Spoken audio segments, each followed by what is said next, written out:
For today's video, magagawa tayo ng TV partition, rotating TV partition.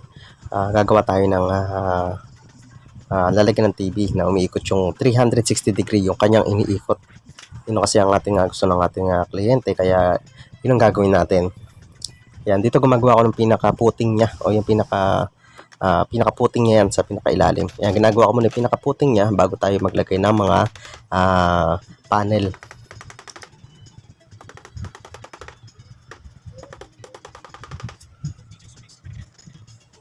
Yan yung pinaka ginawa natin kanina bago tayo sinasabi ko nga ito yung pinaka panel niya, yung left hand side panel niya. Yan, kakapit na natin.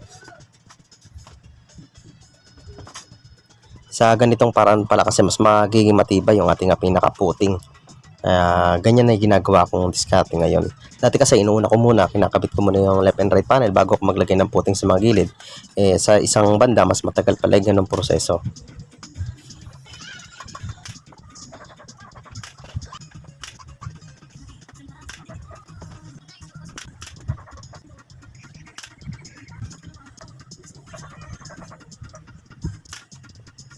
Napapansin nyo, dito sa pinakailalim niya, meron siyang pintuan, tapos meron siyang trees shelf. Yan, ito naman yung pinakakadugtong ng ating patungan ng TV. Ito na yung magiging patungan ng TV niya.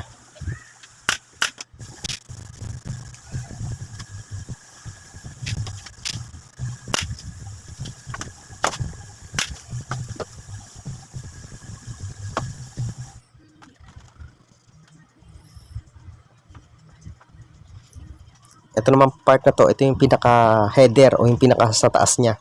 Yan, nilagyan ko rin siya ng pinaka header niyan o yung kumbaga sa ilalim, ito yung pinaka puting niya. Ito kasi magsisilbi para mas tumibay pa yung ating pinaka header. Gawa nga na nakahang lang kasi yung pinakataas na to. Dito sa portion naman na to, nag-router ako dito na lalagyan natin ng 1/4 na plywood. Ayan, 1/4 plywood yung lalagyan natin sa pinaka-backing na yan. Minabuti ko na i-router siya para ilubog yung 1/4 na plywood. Kaysa naman itatapal natin dyan. Once kasi na tinapal ko dyan, kitang-kita yung pagitan ng plywood dyan sa plyboard. Kitang-kita siya. Medyo masakit siya sa mata, kaya ni-router ko pa yan para lang mailubog yung ating 1/4 na plywood para malinis siyang tignan. Paikot niya yan. Paikot yan na ni-router ko. Yan, ito na nga, kakabit ko na dito yung 1/4 na plywood. Mas maganda kasi sa mata o mas malamig sa mata pagka ganito yung pinakayari ng ating trabaho. Yan, para flat siya. Yan, naka-flush yung backing niya sa ating panel.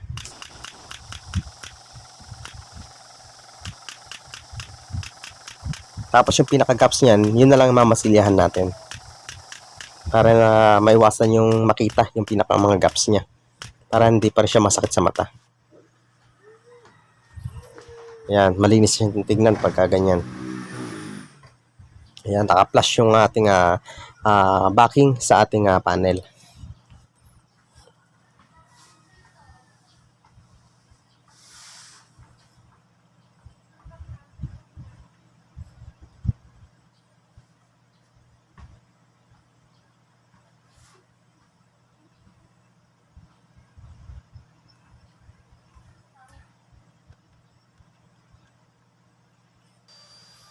Ito, magagawa naman tayo rito ng groove para sa ating drawer. Bali, dalawang drawer, isang pinto yung gagawin natin.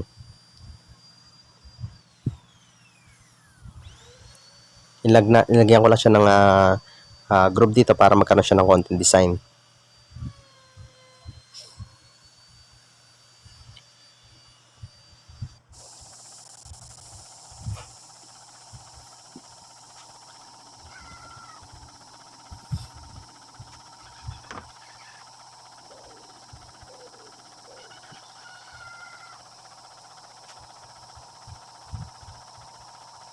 Ito naman backing para sa ating dalawang drawer.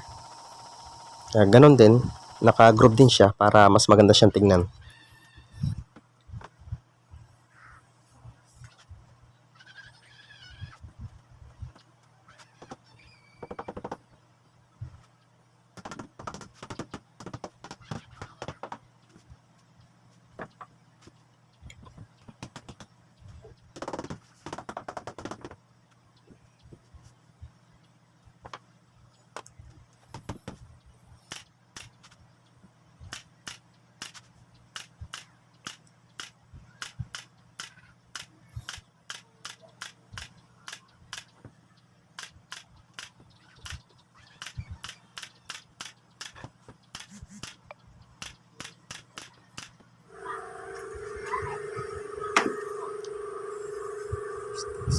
dito nga gagawa naman tayo dito yung pinakalalagyan ng TV niya.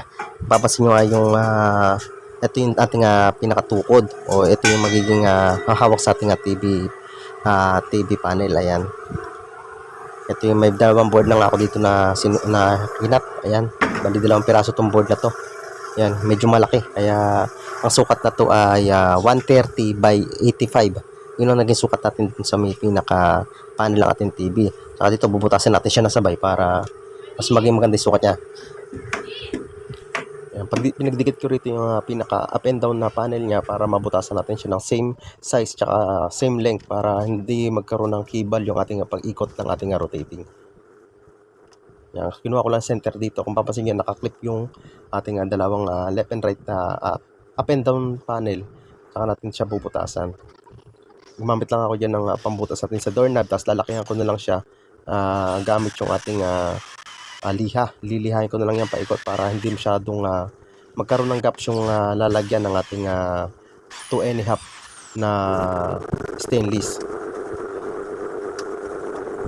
Kakabit ko muna siya bago ko siya lakihan ng butas para hindi ako mahirapan. Tsaka para hindi mabasag yung pinaka-edging niya.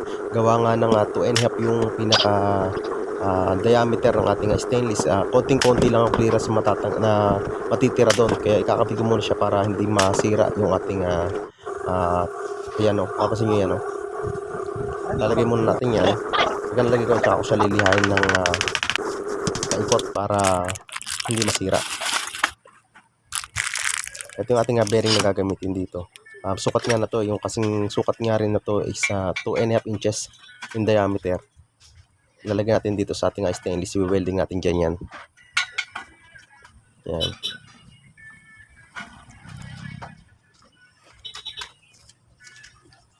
Dineway ko nga lang itong gagawin ko dito nga pinaka rotating niya. Dahil hindi ako makabili sa online. Gawa nga na parang nahihinaan ako doon dahil ito kasing stainless, hindi ko siya maputol. Gawa nga ng pinaka-tukod niya, hindi ko siya maputol kasi yun ay magsisilbing tukod din. At the same time, yun din na mag-hold sa ating TV panel. Ayan. Kaya DIY na lang tayo. Kaya kung mapasin, may tubo nga ako dyan na tubo, flat bar, tsaka yung bearing na yan. I-weld lang natin muna yan para magkaroon tayo dyan ng magiging itsura niya. Yan, unikot siya. Yan. Kasi itong part na itong magbutas na ito yung pinaka-part na sa may ilalim.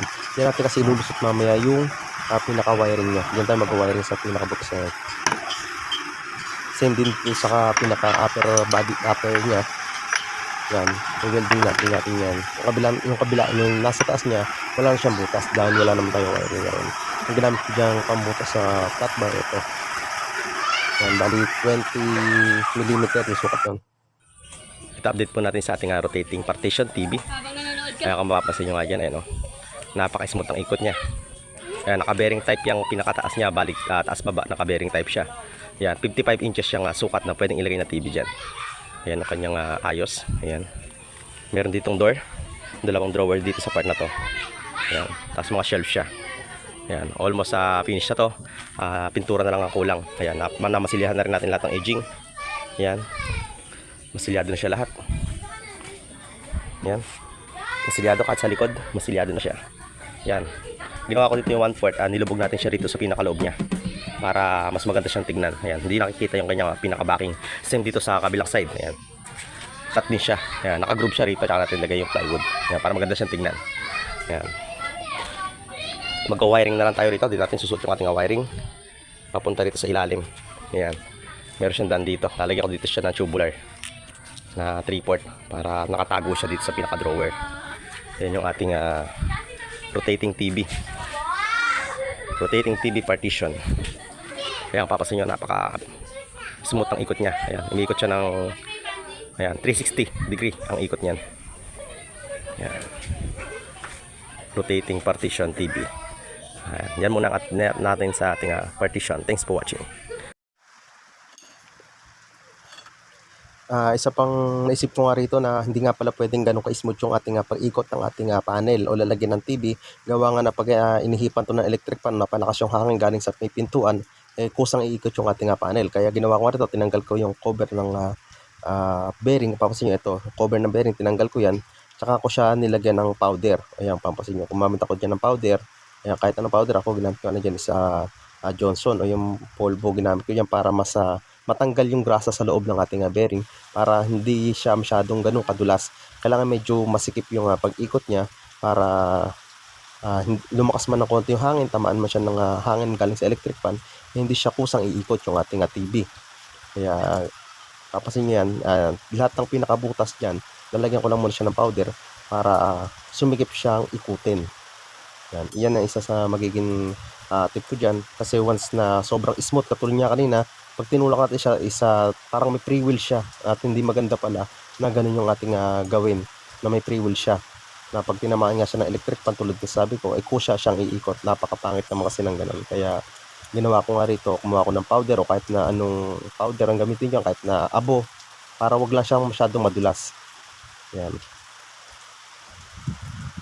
Dahil sa first time ko nga lang gumawa na to, kaya talagang sariling isip ko lang yung pagkakagawa ko nga rito, dahil kahit anong tingin ko sa online o sa internet, wala akong makita na gumagawa ng ganitong nagtuturo ng ganitong rotating TV. Kaya ito is sarili ko lang din talaga na inisip, kaya medyo matagal ko nga siyang ginawa.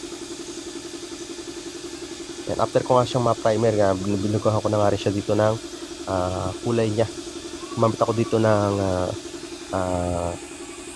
Gilder na epoxy enamel. Yan. Para matibay siya.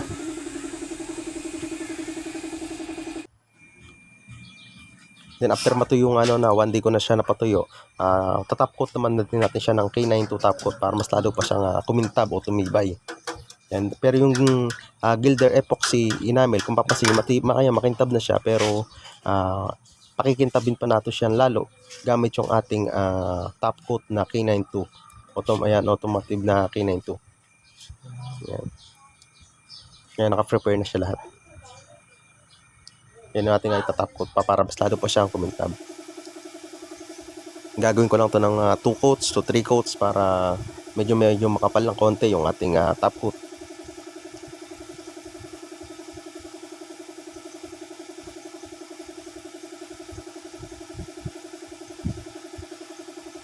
Medyo naging challenging nga sa akin yung paggawa ng ganitong TV rotating, gawa nga na talagang masasabi ko na ako lang din kasi nag-isip nga ng paano siya ginawa. Once kasi sa nanonood ako sa internet o sa YouTube, wala akong makita na nagtuturo kung paano gumawa ng mechanism ng ating ganitong partition.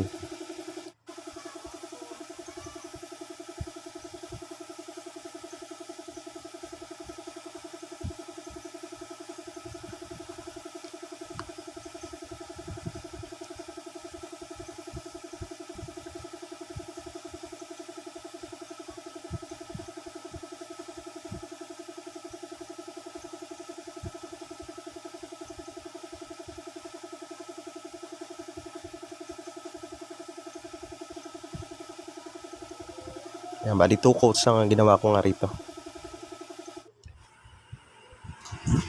At dito sinukatan ko na nga siya. Ang sinasabi ko nga dyan, may sukat nga ito na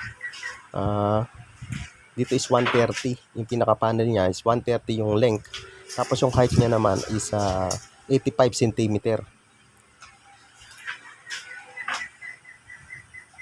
Yan, para may idea na rin kayo kung halimbawa gagawa rin kayo ng ganito, meron na kayong agad na idea. Ayan, bali may allowance nga lang din sa ito pinakapatungan niya na to, o meron lang siyang 75. Ayan, papasa 75 cm lang mula dyan sa may patungan. Ito sa gilid to, optional naman na to kung depende sa partition na o yung bahay kung gaano kalaki. Yan, depende yan kung ano sukat nun sa inyo. Ito na yung ating finished product na install na rin natin dito. Yan, nakapakatsa pa sa pader yan, nilagyan natin siya ng tox.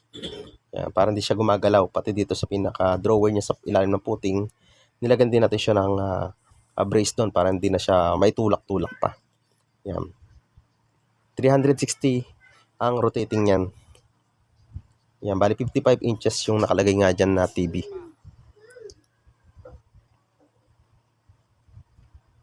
Yan, 360 yan. Rumorotate siya ng 360. Yan.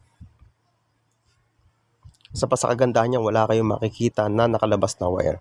Kahit ikutin nyo yan, wala kayong makikita talaga. Gawa nga na tinago ko yung wire dyan para malinis talaga siyang tignan.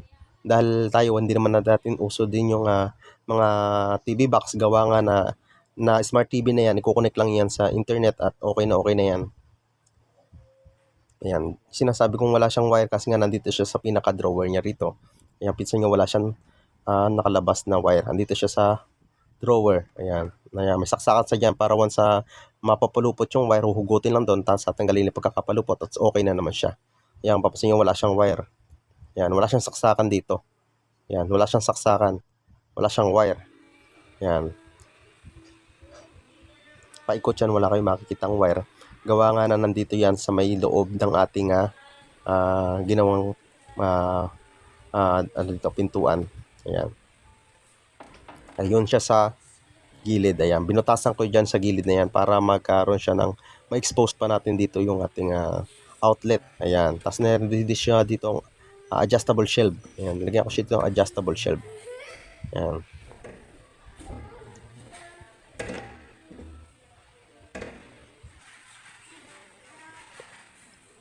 Ayan, para malinis siyang tingnan, nakatago siya, nilagay ko siya sa pinakaloob ng ating partition o ng ating cabinet.